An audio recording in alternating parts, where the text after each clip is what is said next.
ನಮಸ್ತೆ ನನ್ನ ಪ್ರೀತಿಯ ಸ್ನೇಹಿತರೆ, ಎಲ್ಲರಿಗೂ ಕೃಷ್ಣ ಅಮ್ಮ ವ್ಲಾಗ್ಸ್ಗೆ ಸ್ವಾಗತ. ಇವತ್ತು ನಾನು ನಿಮಗೆ ಗಸಗಸೆ ಪಾಯಸ ಮಾಡೋದನ್ನು ಹೇಳ್ಕೊಡ್ತೀನಿ. ಇದಕ್ಕೆ ಏನೇನು ಬೇಕಪ್ಪ ಅಂತ ಅಂದರೆ, ಒಂದೆರಡು ತೆಂಗಿನಕಾಯಿನ ನಾನು ಸಣ್ಣದಾಗಿ ಹಚ್ಚಿಟ್ಕೊಂಡಿದ್ದೀನಿ. ಮತ್ತು ಒಂದು 4-5 ಟೀ ಸ್ಪೂನಷ್ಟು ಗಸಗಸೆನ ತೊಗೊಂಡಿದ್ದೀನಿ. ಒಂದು 4 ಸ್ಪೂನು ಪುಟಾಣಿನ ತೊಗೊಂಡಿದ್ದೀನಿ. ಆಮೇಲೆ ಬೆಲ್ಲ ತೊಗೊಂಡಿದ್ದೀನಿ, 1 ಕಪ್ ಬೆಲ್ಲ ತೊಗೊಂಡಿದ್ದೀನಿ. ಸಕ್ಕರೆ ಯೂಸ್ ಮಾಡೋರು ಸಕ್ಕರೆನೂ ಯೂಸ್ ಮಾಡ್ಕೋಬೋದು. ಮತ್ತು ಒಂದೆರಡು ಚಿಟಿಕೆ ಅಷ್ಟು ನಮಗೆ ಏಲಕ್ಕಿ ಪೌಡರ್ ಬೇಕಾಗುತ್ತೆ. ಇಷ್ಟು ನಮಗೆ ಈ ಗಸಗಸೆ ಹಾಲು ಮಾಡೋದಕ್ಕೆ ಬೇಕಾಗಿರ್ತಕ್ಕಂಥದ್ದು. ಮೊದಲಿಗೆ ನಾವೇನು ಮಾಡಬೇಕು ಅಂದರೆ, ಈ ಗಸಗಸೆನ ಹುರ್ಕೋಬೇಕು. ಅದು ಚಟಪಟ ಅಂತ ಸಿಡಿಯೋವರೆಗೂ ಹುರ್ಕೋಬೇಕು. ಇದೊಂದು ಮಿರಾಕಲ್ ಡ್ರಿಂಕ್ ಅಂತಲೇ ನಾವು ಹೇಳ್ಬೋದು ಈ ಗಸಗಸೆ ಪಾಯಸನ. ಇದು ನಮಗೆ ದೇಹಕ್ಕೆ ಭಾಳ ತುಂಬ ಹೆಲ್ತ್ ಬೆನಿಫಿಟ್ಸ್ನ ನಮಗೆ ತಂದುಕೊಡುತ್ತೆ. ಇದು ನಮಗೆ ಗರ್ಭಧಾರಣೆಗೆ ಸಹಾಯಕಾರಿ ಮಾಡುತ್ತೆ. ಹೇಗೆ ಅಂದರೆ, ಈಗ ಫೆಲೋಪಿಯನ್ ಟ್ಯೂಬಲ್ಲೆಲ್ಲ ಏನಾದರೂ ಬ್ಲಾಕೇಜಸ್ ಆಗಿಬಿಟ್ಟಿದ್ರೆ ಅದು ಫಲವತ್ತತೆಯಾದ ಅಂಡಕೋಶ ಬಂದುಬಿಟ್ಟು ಅದು ಗರ್ಭಾಶಯದ ಗೋಡೆಗೆ ಅದು ಅಂಟ್ಕೊಳೋದಿಲ್ಲ. ಈ ಗಸಗಸೆ ಹಾಲನ್ನ ಕುಡಿಯೋದ್ರಿಂದ ಆ ಫೆಲೋಪಿಯನ್ ಟ್ಯೂಬಲ್ಲಿರೋ ಬ್ಲಾಕೇಜಸ್ನೆಲ್ಲ ಕ್ಲಿಯರ್ ಮಾಡಿ ಮಗು ಆಗೋದಕ್ಕೆ ಹೆಲ್ಪ್ ಮಾಡುತ್ತೆ. ಈಗ ನಾವು ಮಾಡೋ ವಿಧಾನನ ತಿಳ್ಕೊಳ್ಳೋಣ.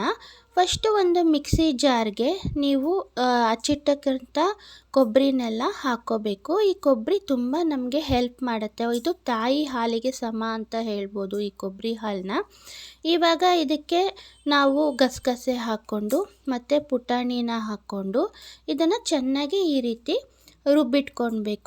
ರುಬ್ಬಿಟ್ಕೊಂಡು ಇದನ್ನು ಎಲ್ಲನೂ ಶೋಧಿಸ್ಕೋಬೇಕು. ನೋಡಿ, ಚೆನ್ನಾಗಿ ಕೊಬ್ಬರಿನ ಯಾವಾಗಲೂ ಮಿಕ್ಸಿಗೆ ಹಾಕಬೇಕಾದ್ರೆ ಸ್ವಲ್ಪನೇ ನೀರು ಹಾಕ್ಕೊಂಡು ನೀವು ಅದನ್ನು ಮಿಕ್ಸಿ ಮಾಡಿಕೊಂಡು ಈ ಥರ ನೀವು ಅದನ್ನು ಹಾಲನ್ನೆಲ್ಲ ತಕ್ಕೋಬೇಕು. ಈ ಗಸಗಸೆ ಹಾಲನ್ನ ನೀವು ರಾತ್ರಿ ಕುಡಿಯೋದ್ರಿಂದ ನಿಮಗೆ ನಿದ್ರಾಹೀನತೆ ಸಮಸ್ಯೆ ಹೋಗುತ್ತೆ, ಚೆನ್ನಾಗಿ ನಿದ್ದೆ ಬರುತ್ತೆ. ಆಮೇಲೆ ಓದೋ ಮಕ್ಕಳಿಗೆ ಕುಡಿಸೋದ್ರಿಂದ ಅವರಿಗೆ ನೆನಪಿನ ಶಕ್ತಿ ಜಾಸ್ತಿ ಆಗುತ್ತೆ. ಆಮೇಲೆ ನಿಮಗೆ ಮೂಳೆಗಳೆಲ್ಲ ಗಟ್ಟಿ ಆಗ್ತವೆ, ತುಂಬ ಚೆನ್ನಾಗಿ ಬೋನ್ ಸ್ಟ್ರೆಂತ್ ಬರುತ್ತೆ ನಿಮಗೆ. ಇವಾಗ ಈ ಕಾಯಿ ಹಾಲನ್ನೆಲ್ಲ 1 ಟ್ರಿಪ್ ಸೋಸ್ಕೊಂಡ್ಮೇಲೆ ಇವಾಗ ಮತ್ತೆ ಮಿಕ್ಕಿ ಇರುತ್ತಲ್ಲ ಅದನ್ನು ಮತ್ತೆ ಇನ್ನೊಂದು ಸತಿ ಮಿಕ್ಸಿ ಮಾಡಿ ಅದರದ್ದು ಹಾಲನ್ನ ನಾವು ಮತ್ತೆ ತೆಗೆದಿಟ್ಕೊಳ್ಬೇಕಾಗತ್ತೆ. ಈ ರೀತಿ ಚೆನ್ನಾಗಿ ಅದು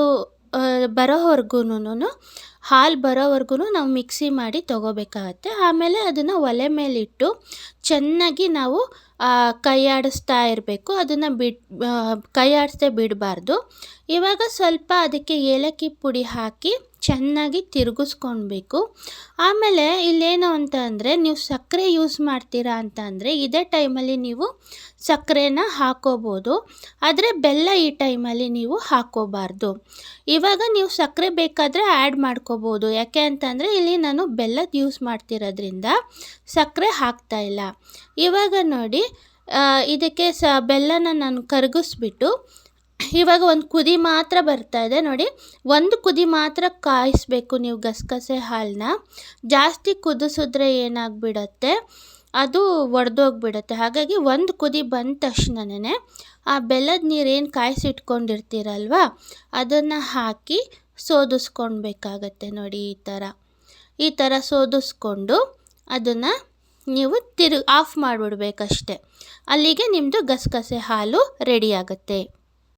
ಇವಾಗ ಇನ್ನೂ ಏನೇನಪ್ಪ ಇದರಲ್ಲಿ ಇನ್ನೂ ವಿಶೇಷ ಇದೆ ಅಂದರೆ, ಇದು ನಿಮಗೆ ಮೂಳೆ ಗಟ್ಟಿ ಆಗೋಕ್ಕೆ ಹೆಲ್ಪ್ ಮಾಡುತ್ತೆ ದಿನ ಕುಡಿಯೋದ್ರಿಂದ.